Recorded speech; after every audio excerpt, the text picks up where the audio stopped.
இன்றைக்கி வந்து கறி வடகம் அல்லது தாளிப்பு வடகம்னு சொல்லுவாங்க. அது எப்படி செய்கிறதுன்னு நாங்கள் எங்கள் வீட்டில் எப்படி செய்யணுங்கிறத நான் சொல்கிறேன். சின்ன வெங்காயத்தையும் பூண்டையும் பொடி பொடியாக அரிஞ்சு வச்சுருக்கோம். சின்ன வெங்காயம் எவ்வளோன்னா 1 கிலோ, பூண்டு வந்து 1/4 கிலோ. அதை நல்லா பொடி பொடியாக நைஸாக அரிஞ்சு வச்சுருக்கணும். ஓகே. அடுத்தது 1 ஸ்பூன் மஞ்சத்தூள், 1 ஸ்பூன் மஞ்சத்தூள் போடணும். ஒரு கைப்பிடி உப்பு, ஒரு கைப்பிடி உப்பு, 25 வெந்தயம், 25 ஜீரகம், 25 கிராம் கடுகு,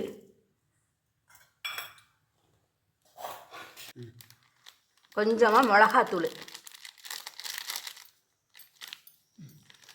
கொஞ்சமாக மிளகாத்தூள்.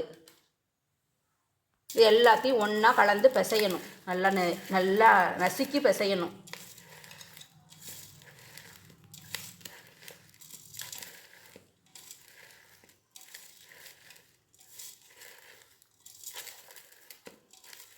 பிசைஞ்சு எல்லாம் ஒன்றா ஒட்டாப்பில் பிசைஞ்சு நல்லா இந்த மாதிரி அமுக்கி வச்சிடணும். இதெல்லாம் வந்து நம்ம முத நாள் ராத்திரியே செஞ்சிடணும்.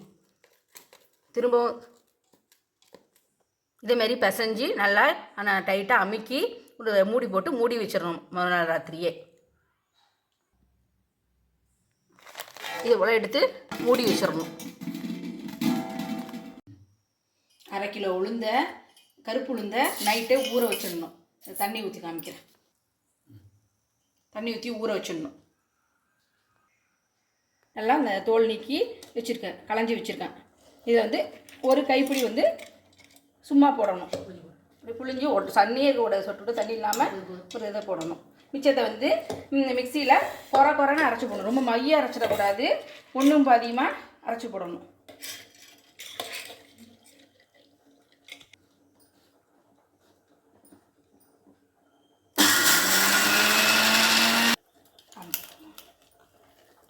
இந்த பதத்துக்கு அரைச்சி போடணும். இந்த பாருங்க 1 2மா ரொம்ப கொலன்னு இல்லாமல் கெட்டியாக இந்தமாரி 1 பதமாக அரைச்சி இதில் போடணும்.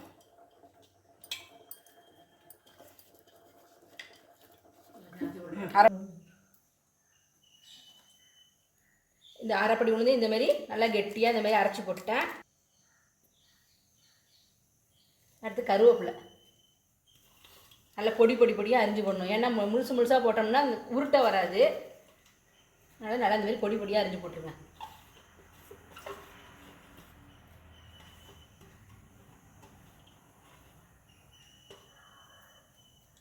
இப்போ இதை பிசைஞ்சு காமிக்கிறேன்.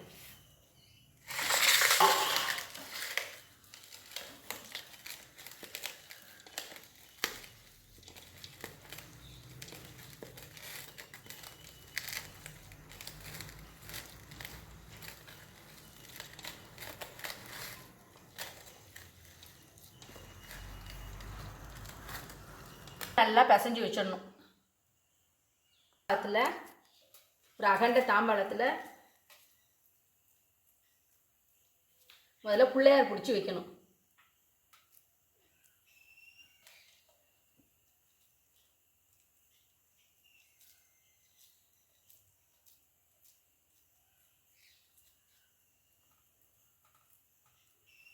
ரெண்டு பிள்ளையார் பிடிச்சி வைக்கணும்.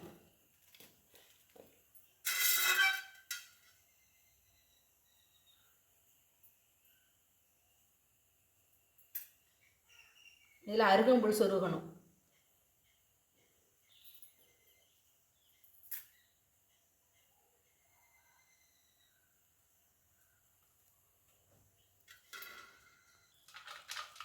இப்படியே இந்த பரப்பு ஆப்பில் வைக்கணும். இதை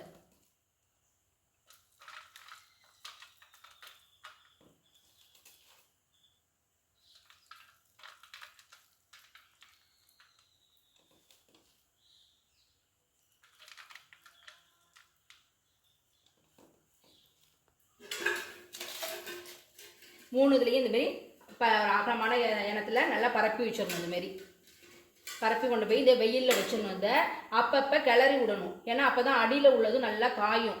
இது கொண்டு போய் எல்லாத்தையும் முனையும் இப்போ நான் வெயிலில் வைக்க போகிறேன்.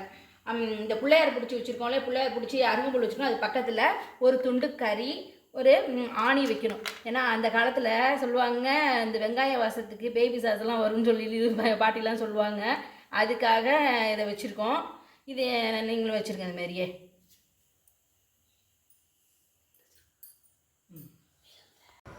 பகலில் நம்ம காய வச்சுருந்தோம் இல்லையா, அதை எல்லாத்தையும் ஒன்றா எடுத்து பரப்பி காய வச்சுருந்தோம் இல்லையா, அதாவது காய வச்சதை எடுத்து வச்சாச்சு. இப்போ இதுக்கு வந்து ஒரு 50 நல்லெண்ணெய். சில பேர் விளக்கெண்ணெய்னு சொல்கிறாங்க. விளக்கெண்ணெய்லாம் ஊற்றினா நல்லா இருக்காது, நல்லெண்ணெயே ஊற்றுங்க, அதான் நல்லா வாசனையாக இருக்கும். நான் ஒரு 50 நல்லெண்ணெய் ஊற்றுறேன்.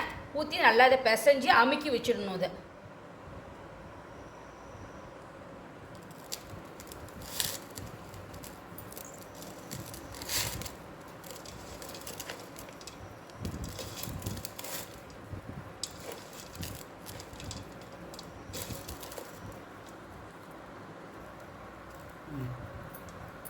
இதை நல்லா கட்டி முட்டி இல்லாமல் நல்லா உதுத்து நல்லா பிசையணும். அந்த நல்லெண்ணெயோட நல்லா சேர்த்து அழுத்தி பிசைஞ்சு நல்லா அமுக்கி வச்சிடணும். இதை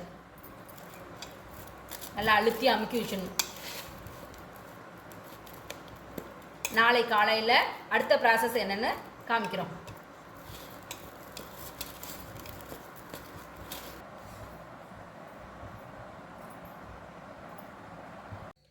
நேற்று நல்லெண்ணெய் ஊற்றி அமுக்கி வச்சுருந்தோம் இல்லையா, அதை வந்து இந்த உருண்டையாக ரொம்பவும் டைட்டாக இல்லாமல் கொஞ்சம் கொஞ்சம் லூஸாக உருட்டி உருட்டி வச்சு இன்றைக்கி காய வைக்கணும். இது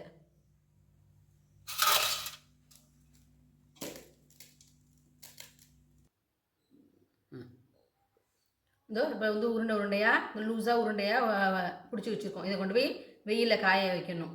திரும்பவும் சாயந்தரம் திரும்பவும் நல்லா டைட்டாக பிடிச்சி திரும்பவும் நாளைக்கு காய வைக்கணும். இதை திரும்ப காமிக்கிறேன்.